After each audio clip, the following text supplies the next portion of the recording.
1년 만인가요? 예, 담임 목사님 안식월이 1년에 한 번 이래서요. 제가 그 기회를 틈타서 이렇게 1년에 한 번 말씀을 선포합니다.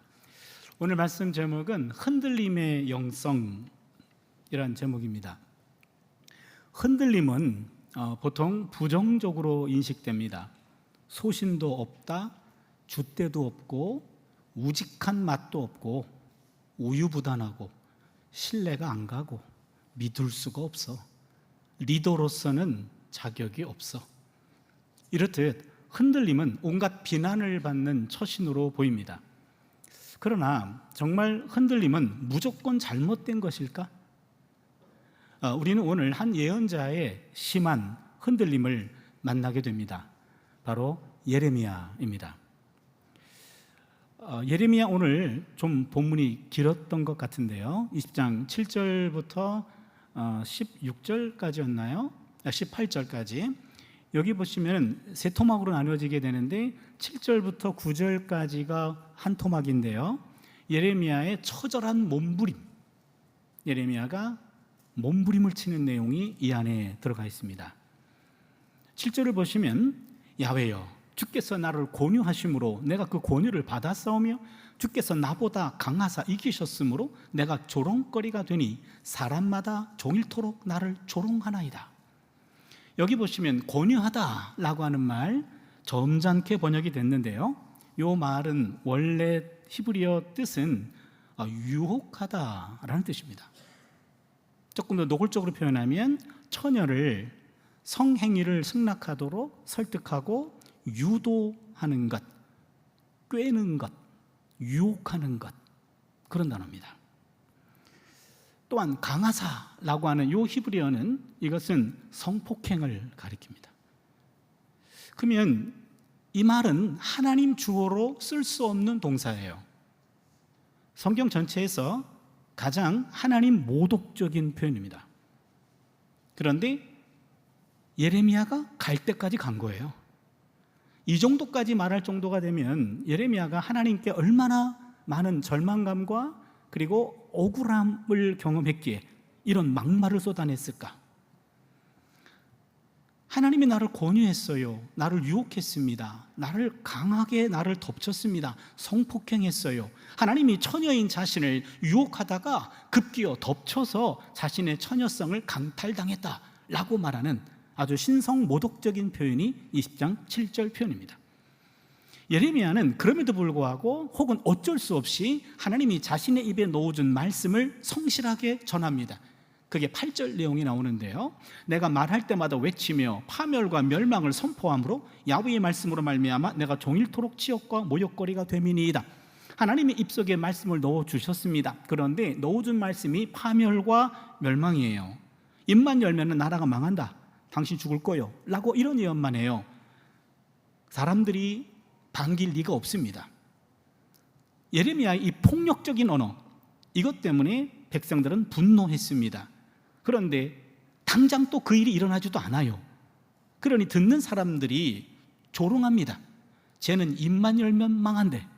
너부터 망해라 할 정도로 종일토록 치욕과 모욕거리가 되고 있습니다. 너무 수치스럽고 모욕을 당해서 9절에 보면은요, 이런 고백을 해요. 내가 다시는 야훼를 선포하지 아니하며 그의 이름으로 말하지 아니하리라 하면 나의 마음이 불붙는 것 같아서 골수에 사무치니 답답하여 견딜 수 없나이다. 무슨 얘기입니까? 하나님이 주신 말씀을 선포하면 사람들이 조롱해요. 그리고 그를 수치를 주고 그를 제거하려고 합니다. 외적인 압박을 경험합니다. 그러면은 말 안 해 라고 입을 닫아버리면 마음이 불붙는 것 같아서 골수에 사무치니 답답하여 견딜 수 없나이다. 소명을 거부하면 내적인 압박을 느낍니다. 말하면 모욕거리가 되고 말을 중지하면 속이 타들어갑니다. 할 수도 없고 안 할 수도 없는 이런 상황에서 예레미야는 지금 고문당하는 것 같아요. 엄청나게 갈등하고 있습니다. 이제 10절부터 13절 내용을 더 지나갈 텐데요. 여기서는 절망에서 찬양으로 넘어갑니다. 7절에서 9절까지는 예레미야의 몸부림치는 표현들, 그것이 언급됐다면 10절, 13절은 절망에서 찬양으로 넘어가는데요. 10절을 보겠습니다. 나는 무리의 비방과 사방이 두려워함을 들었나이다. 그들이 이르기를 고소하라. 우리도 고소하리라 하오며 내 친한 벗도 다 내가 실족하기를 기다리며. 여기 보니까 예레미야의 주변에 예레미야를 반기는 사람이 거의 없어요. 그냥 예레미야를 비방합니다. 한 사람이 아니에요. 무리의 비방입니다. 많은 무리들을 예레미야를 비방합니다. 또한 사방이 두렵습니다. 예레미야 주변에는 두려운 일들만 가득 차 있습니다. 왜냐하면 예레미야가 사방에 두려운 일이 생깁니다 라고 계속 예언했어요. 그랬는데 사방에 두려운 일은 예레미야에게 생기고 있어요. 듣던 사람들이 예레미야를 조롱하고 예레미야 주변에 모이면서 예레미야를 대적합니다. 그리고 말합니다. 고소해. 우리를 고소하라니까. 내 친한 벗도 다 내가 실족하기를 기다리며. 모든 친구들도 예레미야에서 등을 돌렸어요. 이러니 예레미야는 지금 아무도 없고요. 여기서 사람들에게 조롱받고 거부당하는 수준에서 끝나는 것이 아니라 제거하려고 합니다. 그가 혹시 유혹을 받게 되면 우리가 그를 이겨 우리 원수를 갚자하나이다. 친구들까지도 예레미야를 제거하려고 합니다. 주변에 도움받을 구석은 하나도 없습니다. 11절에 예레미야가 근데 분위기가 바뀌어요. 11절을 보시면 그러하오나 야훼는 두려운 용사 같으시며 나와 함께 하심으로 나를 박해하는 자들이 넘어지고 이기지 못할 것이오며 그들은 지혜롭게 행하지 못함으로 큰 치욕을 당하오리니 그 치욕은 길이 있지 못할 것이니이다. 여기 보면요, 갑자기 11절에 와가지고 분위기가 바뀌어요. 뭐라고 얘기합니까? 그러나 많은 사람들이 사방의 두려움과 나를 조롱과 모욕거리로 나를 제거하려고 하지만 그러나 야훼는, 그러나 하나님은 두려운 용사 같으시며 나와 함께 하신다. 두려운 용사라고 하는 말은요, 이것은 무서운 전사, 무서운 투사라는 말인데, 이거는 하나님에 대해서 이렇게 표현하는 것은 여기가 유일합니다. 유일하게 하나님은 두려운 용사 같으시며 무서운 투사인데 그분이 나와 함께 하십니다, 이 말이에요. 그분이 나와 함께 하십니다. 그분이 나를 도와주시고 온갖 어려움 가운데서 건져내 주시는 분임을 바로 이때 고백하고 있어요. 여기 중요한 포인트가 있습니다. 예레미야는 위기의 순간 자신이 소명을 받을 때 그때 주어진 하나님의 약속을 기억하고 있습니다. 예레미야 1장 18절에서 19절 말씀인데요. 보라, 내가 오늘 너를 그 온 땅과 유다 왕들과 그 지도자들과 그 제사장들과 그 땅 백성 앞에 견고한 성읍, 쇠, 기둥, 노성벽이 되게 하였은즉 그들이 너를 치나 너를 이기지 못하리니 이는 내가 너와 함께하여 너를 구원할 것이니라. 야훼의 말이니라. 이게 예레미야 1장은 예레미야의 소명 사건이거든요. 예레미야가 소명받을 때 하나님이 이런 약속을 미리 주셨어요. 그들이 너를 쳐, 그렇지만 이기지는 못해. 내가 너와 함께 해서 너를 구원할 거야. 요거를 기억하는 겁니다. 위기의 순간에 우리가 위기의 순간을 넘길 수 있는 것은 그 하나님의 첫사랑을 기억해내는 겁니다. 그래서 한 번쯤 하나님과의 그 만남 접촉 사건, 하나님과 은혜 사건, 이것은 평생 간직돼야 돼요. 이것이 언제 필요하냐면 문제가 없을 때는 필요치가 않아요. 그러나 정말 문제가 있고 바닥을 찍고요, 헤매고 있을 거 어려울 때 그것 하나가 그 사람의 방향을 잡아주거든요. 예레미야는 그 순간에 이걸 통해서 하나님에게로 방향을 다시 찾게 됩니다. 그리고는 12절에 와가지고는요, 예레미야가 드디어 기도할 힘이 생겨요. 12절은 간구가 되는데, 의인을 시험하사 그 폐부와 그 심장을 보시는 만군의 야훼여, 나의 사정을 주께 아뢰었사온즉 주께서 그들에게 보복하심을 나에게 보게 하옵소서. 여기서 조금 아쉬운 번역이 하나 나왔는데요, 폐부라고 하는 거예요. 이 폐부는 이게 숨 쉬는 그거 말하는 거죠. 다 모르시나? 이재필 집사님 계신가요? 안 계시네. 이 폐부는 그쪽 같은데요. 이게 그렇다면 이건 잘못된 번역이에요. 켈라 요트라는 이 헬라어는, 히브리어는 신장을 말하는 겁니다. 신장, 콩팥. 하나님은 우리의 신장을 보시고 우리의 심장을 보신다. 신장과 심장은요, 구약 성경의 기능이 다릅니다. 신장은, 콩팥은 감정과 정서를 느끼는 기관이에요. 기분 상했어, 누가 느낍니까? 신장이 느껴요. 결단했어, 이거는 심장이 합니다. 이성과 지성의 자리는 심장이에요. 그래서 구약 성경에 보면요, 구약의 인간학을 분석해 보면 심장에서 결단하고 신장에서 느껴요. 그렇기 때문에 인간은 감정적이면서도 이성적이잖아요. 이성적인 것만 가지고 설명이 안 될 때가 많거든요. 그 사람은 봤을 때는 이성적으로 문제가 없어. 근데 괜히 기분 나빠. 괘씸죄. 우리나라 죄 가운데 가장 큰 죄잖아요. 그렇죠? 논리적으로는 설명이 안 돼. 그러나 괜히 그 인간이 싫어. 괘씸죄예요. 감정적으로, 감정이 상한 거잖아요. 그 감정이 심장이에요. 그리고 심장은 결단하는 자리인데, 하나님, 내 감정과 내 이성을 하나님 다 보시지요. 나는 이 문제에 대해서는 적어도 내가 죄는 없습니다. 그러니 하나님이 나를 괴롭히는 그 사람들을 보복해 주십시오 라고 얘기합니다. 복수기도가 나와요. 여러분, 하나 짚고 넘어갈 것이 있습니다. 성경에 보면요, 예레미야 같은 경우는요, 지금 하나님한테, 하나님이 나를 지금 뭐 꿰고 나를 지금 덮쳤고 이렇게 말하는 상황에서 뭔 얘기를 못 하겠습니까? 예레미야 상황에서는요. 근데 예레미야는 이 순간에 와서 하나님이 그들에게 보복하심을 내게 보게 하옵소서, 복수를 기도하고 있어요. 이거 굉장히 중요합니다. 여러분, 누군가를 좀 손을 봐주고 싶어. 손 봐줄 정도가 아니라 그 인간 없었으면 좋겠어. 없애고 싶어. 그럴 때 어떻게 합니까? 운동합니까? 무기를 구입합니까? 아니에요. 하나님께 기도하세요. 죽여달라고 기도하세요. 근데 그 기도는요, 광장에서 하면 안 되고 골방에서 하세요. 그리고 아무도 못 듣게 하세요. 아무도 못 듣게. 그 기도가 구약의 시편의 109편, 저주 시편도 나오고요, 많이 나와요. 중요한 것은 복수는 우리가 하는 게 아니에요. 복수는 하나님이 하십니다. 로마서 12장 19절을 보시면은요, 내 사랑하는 자들아, 너희가 친히 원수를 갚지 말고 하나님의 진노하심에 맡기라. 기록되었으되 원수 갚는 것이 내게 있으니 내가 갚으리라. 그래서 여러분, 우리 기독교인들은요, 내가 반드시 그 인간 복수할게요, 이건 우리 용어가 아니에요. 그건 아닙니다. 그 순간에 우리는 기독교의 정체성을 잃는 거예요. 내가 복수하는 거 아니에요. 하나님이 하시도록 기다리는 거예요. 그러게 우리가 할 수 있는 일은 하나님의 복수가 너무 늦어지지 않도록 조용히 하나님께 와서 뭐 하십니까 지금? 나 기다리다 돌아가실 것 같습니다 라고 하면서 혼자 기도하는 거예요. 그건 집단적으로 기도하면 안 됩니다. 그건 골방의 기도예요. 예레미야도 끊임없이 원수들을 향해서 하나님 보복하심을 내가 보게 해주십시오, 그 말이에요. 내가 보복하지 않습니다. 내가 보복하지 않도록 하나님께 보복해달라고 기도하는 거예요. 이게 중요합니다.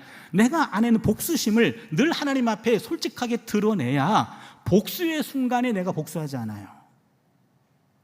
이게 굉장히 중요한 진리입니다.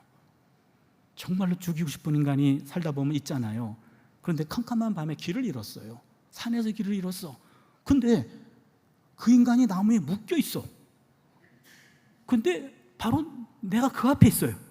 근데 내 손에 칼이 있어. 할렐루야. 이거 못하게 하는 게 복수기도예요. 내 안에 있는 복수심을 늘 하나님께 토해내야 그 순간이 왔을 때 하나님이 하시도록 중지되는 겁니다. 예레미야는 이 복수기도를요, 참 많이 했어요. 얼만큼 상처가 많았으면 그랬을까? 13절을 보면요, 이걸 통해서 찬양으로 바뀝니다. 야훼께 노래하라, 너희는 야훼를 찬양하라. 가난한 자의 생명을 행악자의 손에서 구원하셨음이니이다. 이 찬양으로 끝나요.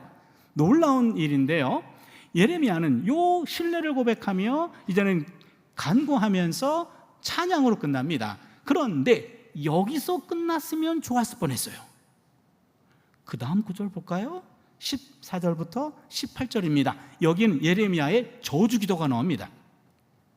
여기 보니까는요, 14절에 내 생일이 저주를 받았다면, 나의 어머니가 나를 낳던 날이 복이 없었다면, 이게 지금 13절하고 맞습니까?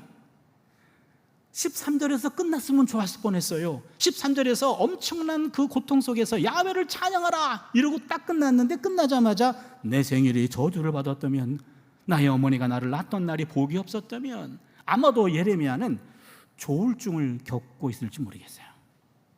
하나님을 생각하면요, 기분이 업됐는데 상황을 보면 다시 다운되는 거예요. 엄청 다운돼가지고 내 생일이 저주를 받았다면, 내가 태어난 날 내가 죽었더라면, 그 얘기입니다. 나의 어머니가 나를 낳던 날이 복이 없었다면, 내가 태어난 날 그날 죽었더라면, 태어나지도 않았고 이런 꼴을 보지 않을 텐데 라고 생일을 초조합니다. 15절을 보시면요, 나의 아버지에게 소식을 전하며 이르기를 당신이 득남하였다 하며 아버지를 즐겁게 하던 자가 저주를 받았다면, 이 아빠 친구는 뭔 죄가 있나요? 또 아마도 예레미야 아빠가 그 순간에 없었던 모양이에요. 그래서 가장 친한 친구가 여보시오 자네 아들 낳았어 라고 말하는 그 아빠 친구가 저주를 받았다면, 그런 일이 없었다면 그런 얘기죠. 16절을 보면 그 사람은 야훼께서 무너뜨리시고 후회하지 아니한 성읍같이 되었다면, 그가 아침에는 부르짖는 소리 낮에는 떠드는 소리를 듣게 하였다면 좋을 뻔하였나이다. 여기 보시면 무너뜨리시고라는 말은 소돔과 고모라 성을 심판할 때 쓰는 무너뜨리다라는 전문 용어예요. 이 무너뜨리다는 말은 엄청난 전쟁을 말하고 있습니다. 부르짖는 소리, 떠드는 소리, 전쟁 소리입니다. 마치 내가 태어난 날 전쟁이 벌어져서 내 존재가 없었더라면 이런 꼴을 보지 않을 텐데. 마지막 17절, 18절이죠. 이는 그가 나를 태에서 죽이지 아니하셨으며 나의 어머니를 내 무덤이 되지 않게 하셨으며 그의 배가 부른 채로 항상 잊지 않게 하신 까닭이로다. 어찌하여 내가 태에서 나와서 고생과 슬픔을 보며 나의 날을 부끄러움으로 보내는고 하니라. 여기서 끝나요. 이게 예레미야의 마지막 탄원이에요. 그런데 여기서 끝나요. 이 본문에서 우리가 무슨 메시지를 얻죠? 목회자들뿐만 아니라 제가 예레미야 가지고 박사 논문을 했거든요. 제가 예레미야 전문가예요. 여러분 오늘 잘 오셨어요. 그런데 제가 봐도 이거 어쩌라는 얘기야. 그래서 어쩌라고. 이 본문을 보면은요 상당히 당혹스럽습니다. 동시대에 하박국이라는 예언자가 있었어요. 동시대입니다. 하박국은 이렇게 고백하지 않아요. 하박국 3장 17절로 18절이지요. 비록 무화과나무가 무성하지 못하며 포도나무에 열매가 없으며 감람나무에 소출이 없으며 밭에 먹을 것이 없으며 우리의 양이 없으며 외양간에 소가 없을지라도 나는 야훼로 말미암아 즐거워하며 나의 구원의 하나님으로 말미암아 기뻐하리로다. 이게요, 포도나무 없어. 무화과나무도 없고 포도나무도 없고 감람나무도 없고 우리의 양도 없고 외양간에 소도 없어요. 아무것도 없다 할지라도, 여러분요 지라도라고 하는 섬을 꼭 기억해 주세요. 제주도만 기억하지 마시고 지라도라는 섬을 기억해 주세요. 내가 원하는 바가 없다 할지라도 신앙인이 반드시 거치거나 머물러야 할 섬이에요.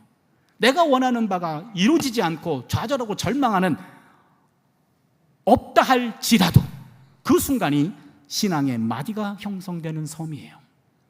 내가 원하는 바가 그 순간에 이루어지지 않는다 할지라도 그 섬에 머물러야 신앙의 마디가 생기거든요. 하박국은 그랬단 말이에요. 이쯤 돼야 우리도 힘을 얻고 할렐루야 아멘 그럴 텐데 내가 왜 태어났는고 끝. 이거 어떻게 이해합니까? 이 예레미야는 엄청나게 지금 자기 생애를 저주하고 있고 지금 엄청나게 흔들리고 있어요. 예레미야는 엄청나게 흔들리고 있는데 이 예레미야의 흔들리는 모습에서 우리는 무엇을 볼까요? 우리는 예레미야의 흔들리는 모습에서 건강한 신앙인의 모습을 보게 됩니다. 제가 나침반 얘기를 우리 교회에서도 한번 얘기했던 것 같아요. 여러분 나침반은요 항상 북쪽을 향해서요 항상 흔들리고 있어요. 길 잃은 자들에게 길을 찾아주는 길잡이 역할을 하는 것이 나침반이에요. 나침반은 어느 곳에 가든지 항상 흔들려. 고정되지 않고 항상 흔들립니다. 여기가 북쪽이 맞을게요 라고 흔들립니다. 그런데 이 나침반이 어느 순간 흔들림을 멈춘다면, 고정되어 있다면 그 나침반은 고장난 겁니다. 북쪽을 찾기 위해서 계속 움직여야 그 나침반은 정상입니다. 만일 나침반의 바늘 끝이 불안스러워 보이는 전류를 멈추고 어느 한쪽에 고정될 때 우리는 그것을 버려야 합니다. 다른 나침반을 찾아야 됩니다. 나침반의 흔들림은 나침반이 정상임을 보여주는 표시입니다. 이와 같이 예레미야의 흔들림은 그가 어디에 있든지 올바른 신앙을 찾아서 나아가기 위한 거룩한 떨림이라고 말할 수 있어요. 저희 집에 딸이 둘이 있잖아요. 적어도 두 딸에게만큼은 부끄럽지 않는 아빠가 되고 싶어요. 그런데 제가 이 아이들에게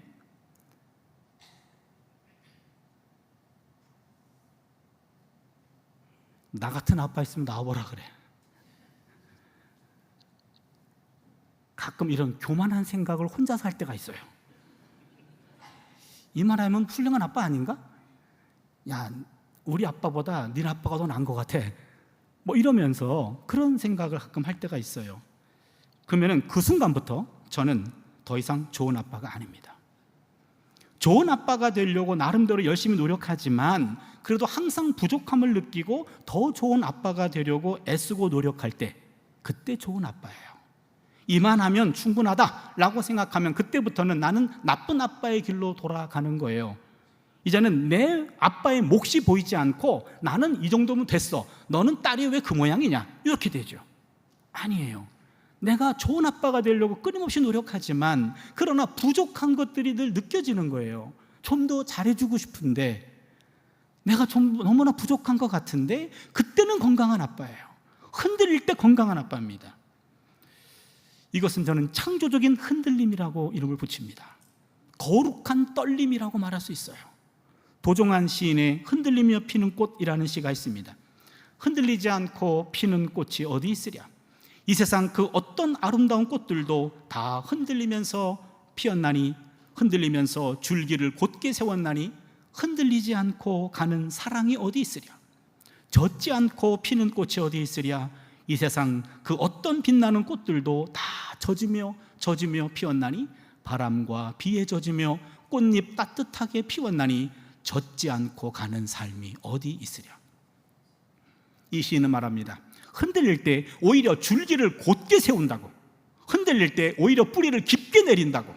가만히 있을 때가 아닙니다. 오히려 흔들릴 때 더 아름답게 꽃을 피울 수 있습니다. 따라서 망설임은 성실성의 증거이고 확신은 사기의 증거일 수도 있습니다.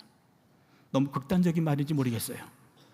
회의 없이 강철 같은 확신을 가진 사람들은 조금 의심스러워요. 삶 자체가 이럴 수도 있고 저럴 수도 있는 모호하기 이를 데가 없는 것 아닌가요? 만물은 흔들리면서 흔들리는 만큼 튼튼한 줄기를 얻습니다. 무릇 살아있는 것들은 다 흔들리게 마련입니다. 자기가 정해놓은 길을 흔들림이 없이 뚜벅뚜벅 걸어가는 사람들을 보면 한편으로는 부럽지만 다른 한편으로는 외계인 보는 것 같아요. 흔들려도 괜찮습니다. 아니, 흔들려야 합니다. 그래야 뿌리를 더 깊이 내리고 줄기가 튼튼해지는 거예요. 그러게 어떤 신학자는 하나님을 향한 의심이 없는 자는 무신론자이다 라고까지 말해요.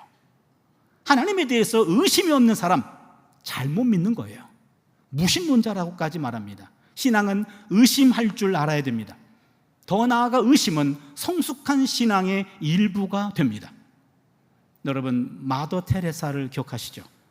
인도의 그 콜카타의 빈민가에서 헌신했고 노벨 평화상을 받았던 그 테레사 수녀, 그 수녀의 일기를 보면 신앙이 더없이 깊은 그 마더 테레사도 평생 동안 하나님을 찾고자 싸웠고 하나님과 또한 싸웠어요.